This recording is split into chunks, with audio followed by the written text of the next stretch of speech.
podcast family. Welcome to Motherhood in Black and White. I'm Kaanji. I'm Tara.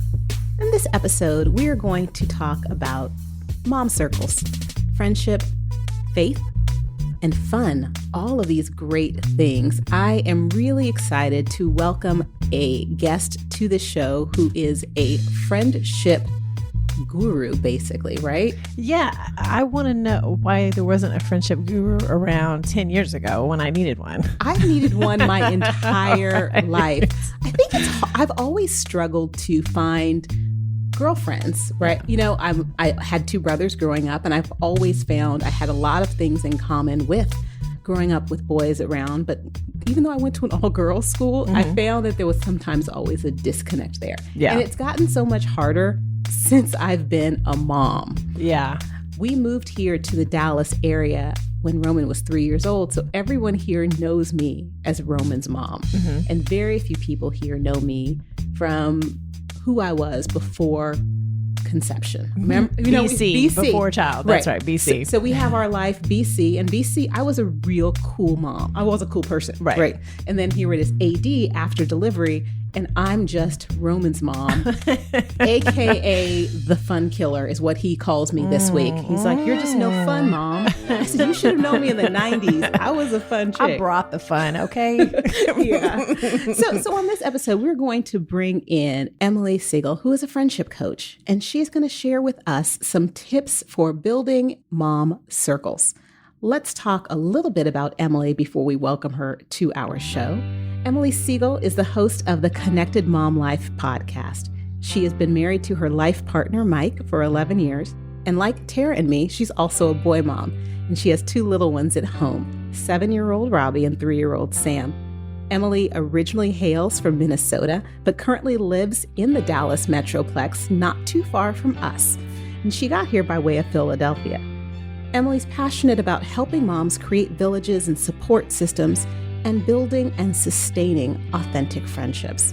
So friendship coach, connected mom, Emily Siegel, welcome to the conversation. Hi, Emily. Hi, thank you so much for having me. Thanks for joining us. We're happy to have you on.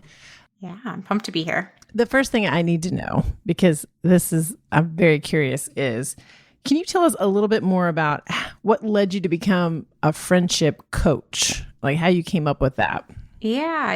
And, even sometimes I refer to myself as like a connection coach too, because for me, kind of, like all things in our life, it starts from our own story. And, we moved away from our hometown of Minnesota shortly after getting married. And, all of our family lived there, all of our friends from growing up, and we moved to Philadelphia, a city where we really knew no one. And I was like, no big deal. I've moved a bunch growing up. I've made friends, kind of like started my circle from scratch. This will be fine. But I definitely didn't anticipate kind of the challenges that came along with being an adult and creating a circle with at the time we had no dogs, we had no kids, we had like none of the tools, that like help you kind of find and meet people. And so we really struggled for the first year or two to kind of make connections. And, we would fly home to Minnesota and we would pack in friends because it was like our only time. Otherwise it was, we were out in Philadelphia, just the two of us. And it just, after one of those trips, I was like, we cannot keep going like this. We need people in our current city. And it wasn't like I wasn't trying. It just like wasn't happening. About like a year or two into our move, we ended up actually moving to a bigger condo area with hopes of like kind of being in closer proximity to people. And a girl posted on Facebook that she was curious if anybody knew of a book club in our condo. And of course, like none of us did, but we're all like, we'll join one. And like, take me. But nobody wanted to say, I'll start one. Well, yeah. The girl who posted it ended up starting it. And what she shared when we all first, there were like 30 of us packed into this like 2-bedroom condo. Wow. And she was like, I, just got married. I just moved to this city. Like all my friends, her friends were all in New Jersey. And she's like, I just read this book and it was all about this other girl who just got married, moved to a city where she knew no one. And it wasn't that like any of us didn't have good friends. We just didn't have friends where we lived. Yeah. And so we decided to actually read that book for our first book. And, this girl goes on a kind of journey of 52 friend dates over the course of a year and kind of all the learnings that happened upon her. And that was a really eye-opening book for me to read, because what I realized after reading that book was that I was putting myself out there, trying to find people. I was doing technically like all the right things, but I think my head, like I would meet people and, it was clear they had a lot of other friends. It was clear they had family in Philly. And I just kind of like started making assumptions that they didn't have space or room for me. And I was sitting in a room of 30 women who all lived in my condo saying, no, I want to know my neighbors. And yeah, I have family and friends here, but I have space for more. And that was really eye-opening for me in terms of like realizing a lot of the false stories I'd been telling myself about friendship in adulthood. Right. And I'd been going into almost like every encounter just assuming that no one needed or wanted to be my friend. And after that, like gathering, like a switch flipped and I started going into every potential connection, interaction, assuming that they wanted to be my best friend.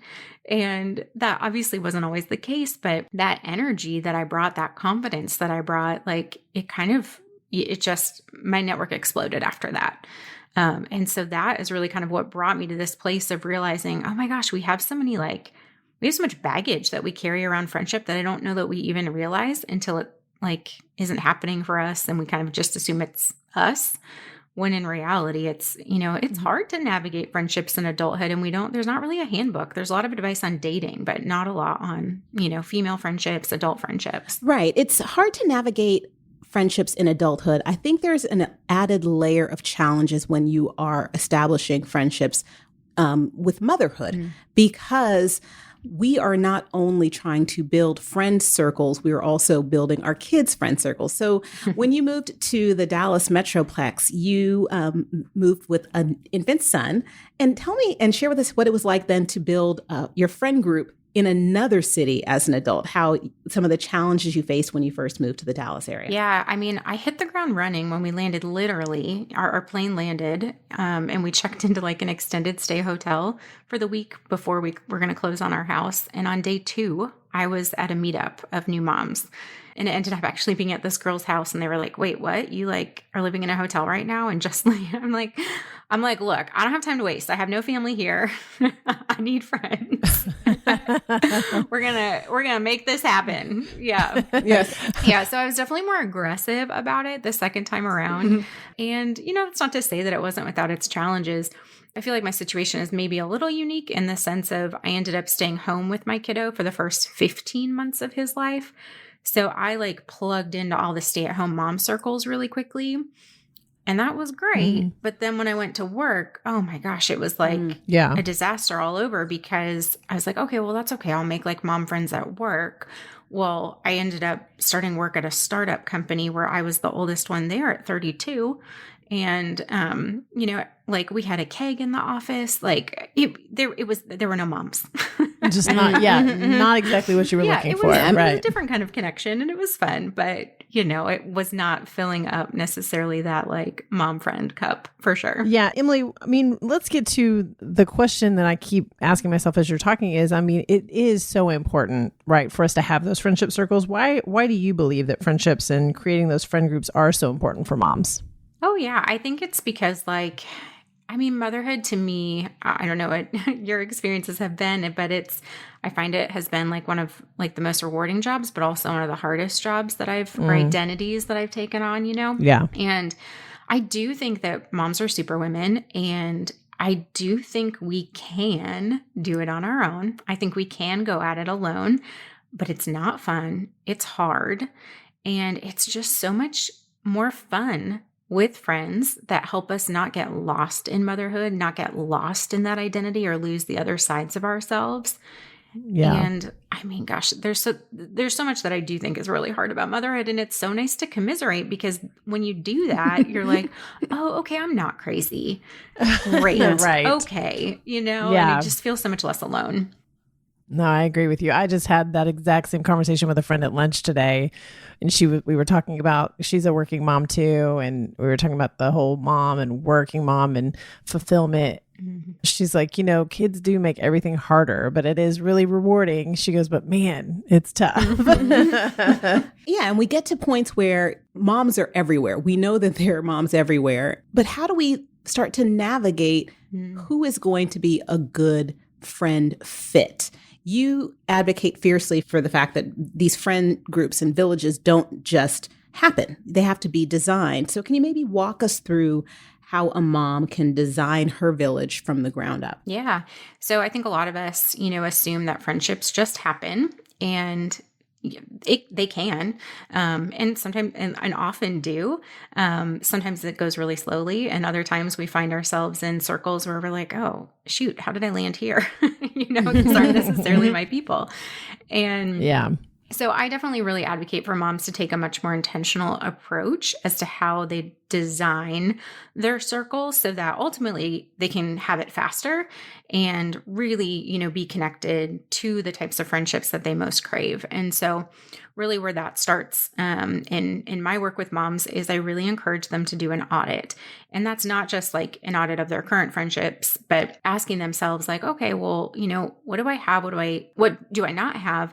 And how am I just in general feeling about what I have? Like really starting there and kind of evaluating, if you're not feeling great about it, or if you're not feeling as good as you want, why is that? And digging a little bit in there to thinking about things like, is it the number of friendships that I have? Is it, do I have a lack of depth?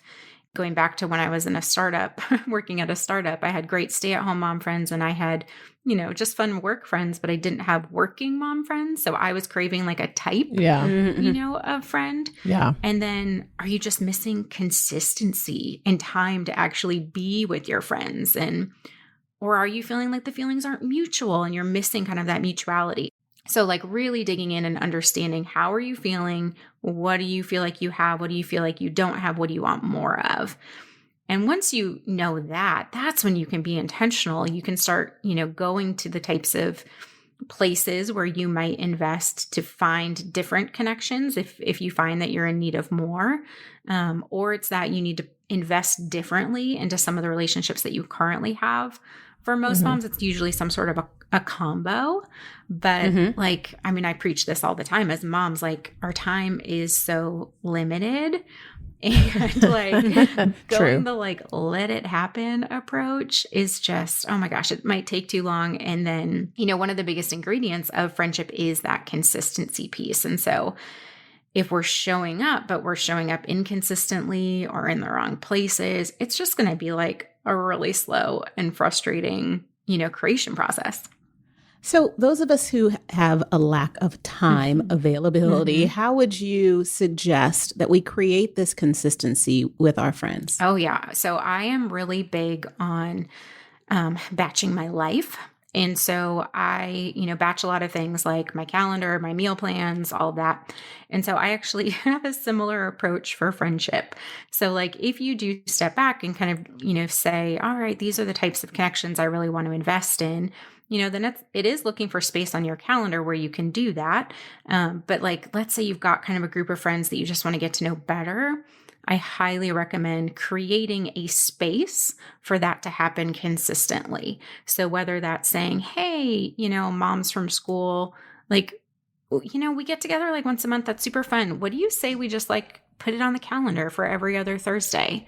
Or a lot of us moms are always trying to sneak in time for exercise. I personally love to do exercise alone most of the time, but I'm cool like doing a walk once a week. And so it's looking for those places where you can double dip in like, oh, well, I'm going to do this. Like, can I do it with a friend? And then can you set it as like a recurring thing in your calendar? That is key, because then, oh my gosh, all the like headspace that comes with planning goes away then too. I love the idea of the audit. I thought that was I'm still thinking about that. And then the thought, I also am a big batch processor. So I can totally relate to, like every Thursday at a specific time, I think Kaanji and I have talked about this. There's a couple of things where I'm like, Sunday night, 7:00, I'm sitting down, I'm going to do all my texts. I'm going to go through my list. I mean, it does help sort of streamline the way that I think. So I work that way pretty well, for sure. Yeah. You recently started a friendship course. Can you tell us a little bit about how that works, what that is? Is it a group effort? I'd love to hear more about it. Yep. It's called Fierce Friends, and it's a course that has a lot of materials that are essentially kind of go at your own pace lessons on creating your circle, creating those connections, everything from like truly the logistics of like, how do I ask for someone's contact information? How do I follow up? Like, when is too soon? I don't want to come off aggressive. Like, we cover all of that. And then really like also that inner work, because that part is so huge, and understanding and being able to like pull off those logistics, because like you gain more confidence. You understand maybe like some of the things that have happened in your past in terms of friendships that have maybe contributing to some potentially like false stories you're telling yourself now. And so we work through all of that. And there is a live group component to it also that allows, moms to also just like very much see and feel that they're not alone in their struggles. Like kind of coming back to that, right. Why do we need mom friends? It's because we need to see examples of other people struggling in some of the same ways we are, and overcoming, those struggles in the same ways we are, because that is actually the most probably transformative part of the course for everyone, is just seeing and hearing every week from moms who are saying that they are open to connection, and they too are struggling with some of the same insecurities. And it's just amazing to see how everybody's confidence just like skyrockets as a result of, those calls, then coupled with the content.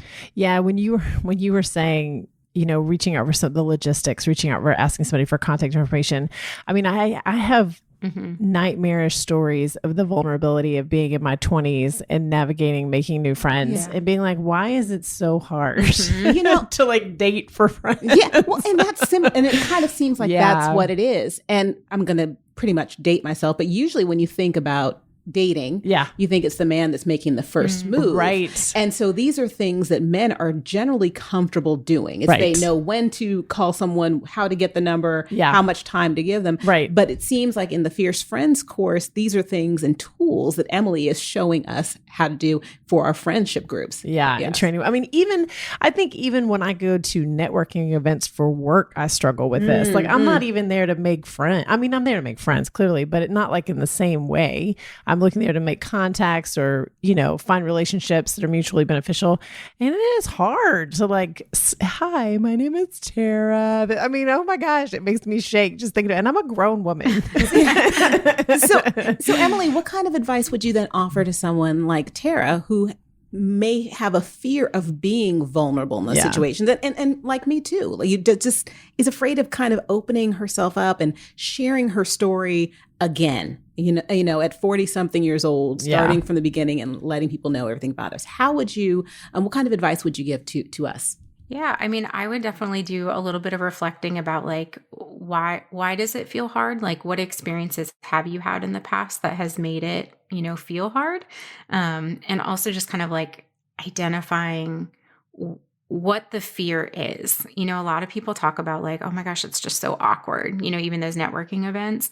Yeah. But if you can like name why it's awkward, it's a lot easier to figure out strategies kind of to overcome that. So for example, Tara, like if it's a fear of rejection or a fear of like stumbling over your words or a fear of judgment, that one comes up a lot. The more you can identify that feeling of like, okay, what exactly is it that I'm scared of? That's helpful, because then you can at least like, I mean, anything we name loses power. So that in and of itself is huge. And then two, like from there, what I like to do is think about times where you've been in that same situation and you've had what you would call success. Like, oh, it wasn't as scary as I thought. Or, oh, like, we all ended up being on the same page. And so really kind of reminding yourself of those moments too.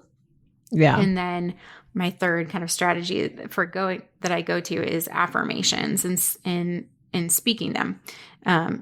And thinking them if the speaking it out loud feels too woo-woo. But I always really encourage moms to if you can figure out what it is that is hard for you about friendship, you can speak some really positive affirmations and start kind of rewiring your brain to some different stories around it with some of those more specific affirmations. And so those are definitely included as part of the course too. And we help moms kind of identify what those are for them. So for me, a lot of times it is things like people want to be friends with me, it sounds silly, but I give myself a little pep talk before I go into any space where I'm like, okay, I need to really show up. I need to I need to engage. I need to initiate, and it's like a little pep talk in the car of, you got this. People want to be friends with you.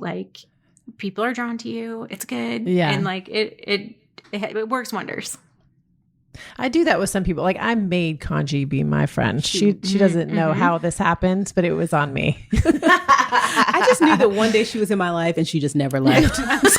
So true. I kind of blink and I'm like, where did she come from? Why is Tara at my house all the time? I don't understand. That's how it works. I agree with you. I do the same thing. I met a mom at Kinder meetup last year and I was like, oh, I'm keeping you. This is going to be a thing, whether you know that yet or not. I'm going to make it happen. I have had that feeling with some people and they are all still in my life as a friend. Yeah. So I try to pay attention to that. So is that something you would encourage, Emily? If a woman meets another mom or another woman that she thinks could potentially be a lifelong friend, how would you then suggest that a mom would tell us the logistics? Logistically, what could she or should she do without coming across too stalkerish-y single white female? For sure. So I will ask for contact information upon the first meeting. That is my go-to. And I know a lot of moms are horrified when they hear that. They're like, oh my gosh, that's so aggressive. That's so creepy. But I have a formula for it and it works every time. And it is I kind of say something that we connected over. I make some sort of statement. So I'll give an example after I walk through the formula. And then I ask for the contact information. And then I follow that ask up. I don't miss a beat. And I say kind of a low pressure statement of how I'll use it. And so can you explain what that means? Yeah. So what that looks like in action is so let's say I'm at a park, I meet a mom, we're chatting and our kids are the same age, those kind of things. So I will say, oh my, hey, it was great meeting you. The park is always more fun when there's, other kids here. Do you want to exchange numbers? I can let you know the next time we come to the park if it works for you. And I'm not committing her to a lifelong friendship. I'm not committing her to a wine date. I'm saying, hey, we just hung out here, and I can let you know the next time we're going to be here. And so, I've never had a mom turn me down for that. So, would you always include kids and make this an adult kid play date thing? Yeah. So, I've got other examples where I leave the kids out completely. So things let's talk about that. Okay. Yeah. Let's leave the kids out. The kids are helpful. How do you make a date with just a woman with no kids? Yeah. So I think you guys met at a gym at a cycle bar, right? Correct. So I think that's a perfect place to do this. So if I'm ever at a gym and group class or whatever, even an on your own thing, I'll usually make a statement. I'll usually start a conversation with something like, oh my gosh, these are the worst, or these are the best, whatever, whatever the instructor is making exactly us do. Right. Yeah, exactly right. And what that does is it lets that person know, hey, I'm open to a connection. If you're there right now, you might just be in the zone and not want to make this, not want to do this, totally fine. But I always let them know. I do that right when I get to a park too. I always make eye contact and I will say, oh, these kids are crazy, something to just let them know I'm available. And so at a gym, for example, if we're talking things if we have a connection over a podcast episode is one of my go-tos. And so I might end it with, oh, it was great meeting you here. If you want to exchange Facebook handles or something like less committal than a number, I can send you that link to that podcast we were talking about. Like if there's just any like kind of connection point that you can say, oh, like I could send you that article, or maybe they liked your shoes. Like you can send a link to like something. So I'm always looking for like ways to let them know, like, this is how I'll use it. And I'm not creepy. Building the connections is super key. From the Connected Mom. Share with us a little bit about the Connected Mom Life podcast and how our listeners and our family can reach out to you and to find out more about the Fierce Friends course. Yeah. So everything is at theconnectedmomlife.com, Instagram, Facebook, website, all the things, podcast too. But yeah, the podcast is really all about living a more connected life. And obviously that, means our friendships, but I strongly believe, and we talk about this in Fierce Friends, that like to share yourself with others means that you really have to know yourself. And I think you have to be very connected to yourself and understand kind of how you're feeling and how you're thinking. And so really the podcast is a little bit broader, in terms of connections with ourselves, with our partners, with our kids, our families, and our friends.